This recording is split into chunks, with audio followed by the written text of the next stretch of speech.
In the gospel, we heard that the disciples were in a boat during a storm in the fourth watch. The fourth watch was 3 o'clock in the morning.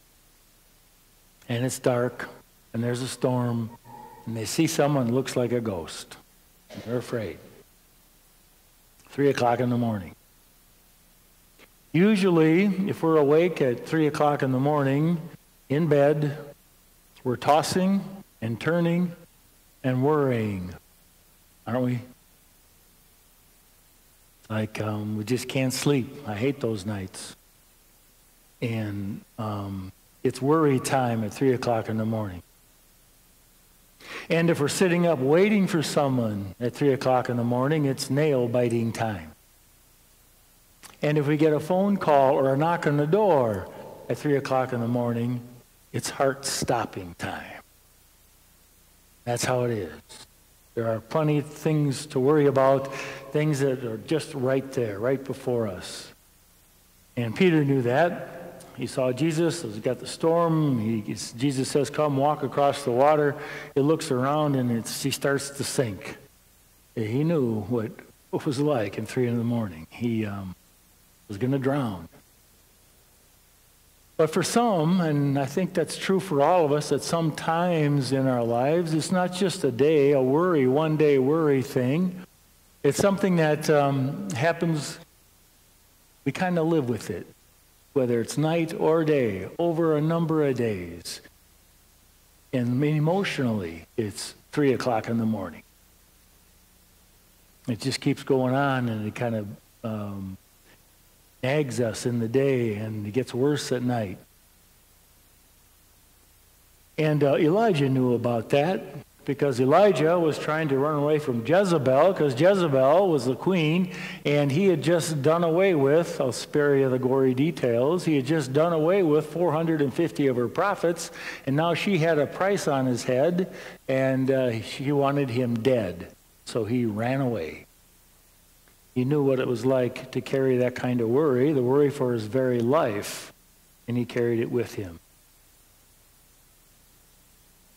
And in the midst of that, Jesus said to Peter, he said, "Why did you doubt, O you of little faith?" And I wouldn't have blamed Peter if he said, "Are you kidding me? What kind of question is that? I'm drowning. I'm about to go under. This is a stormy sea. What kind of question is that?" And we might ask the same question. It's like, why did you doubt? Well, I'll give you a list of reasons. That's something that Pope John Paul II, now a saint, could have said when he was chosen to be Pope.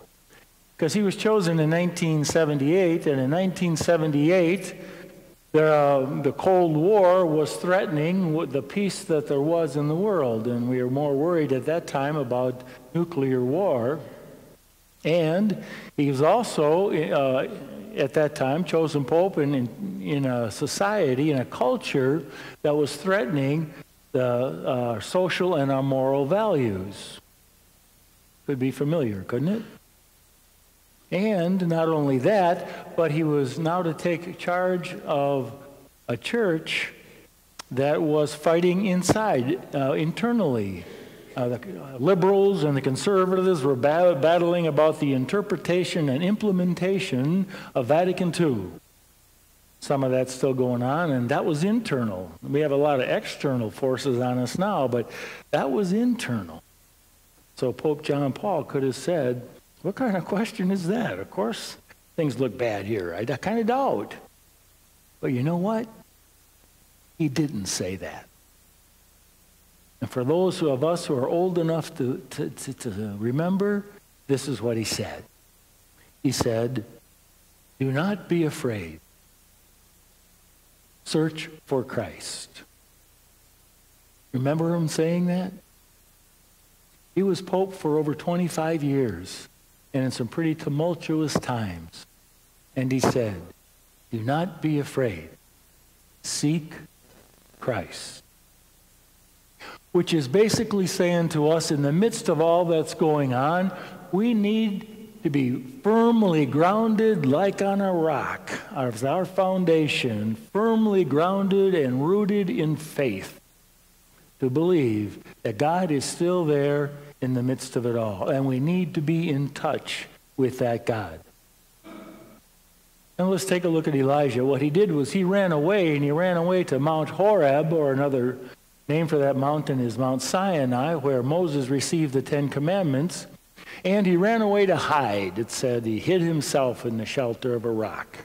And God says, go outside and I'll pass by.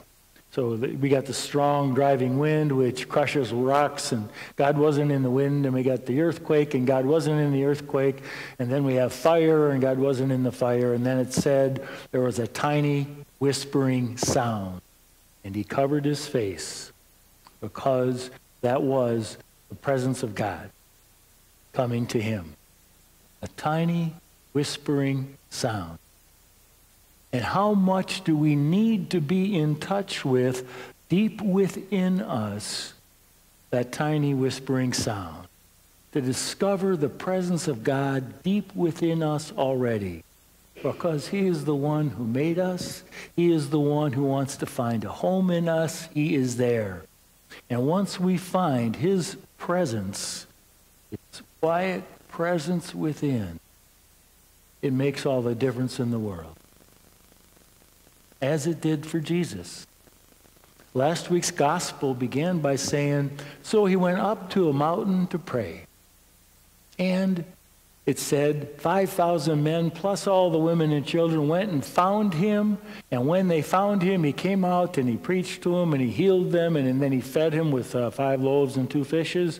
And then that was all over. He sent the disciples across the Sea of Galilee, and he sent the crowd away. And the beginning of this gospel was, he went up to the mountain to pray. You see that happening often. And the reason we see that happening is because Jesus knew that the source of his life was to stay in contact with his Father. To stay in contact with the one who sent him here and the one who gave him the power and the authority to do what he did on earth.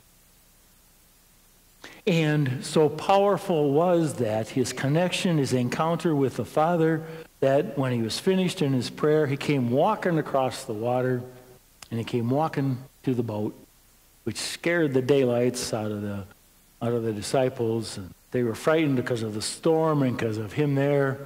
And he had the power to do that. And then he calls Peter forth. And he says, come. That's really you, Peter says. Call me to come to you. He says, okay, come on. And he started coming. As long as his eyes were on Christ, if you catch that in the reading, as long as his eyes were on Christ, he was doing just fine, walking on the water. But then he took his eyes off Christ, and he started to sink. And would Christ call Peter to walk around the altar, walk around the water, and then say, okay, now you're on your own? I don't think so.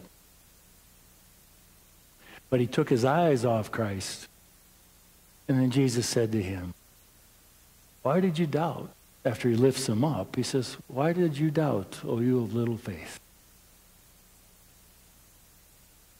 We need to be in touch with that quiet, whispering voice deep inside of us. It can give us more confidence than we could ever guess.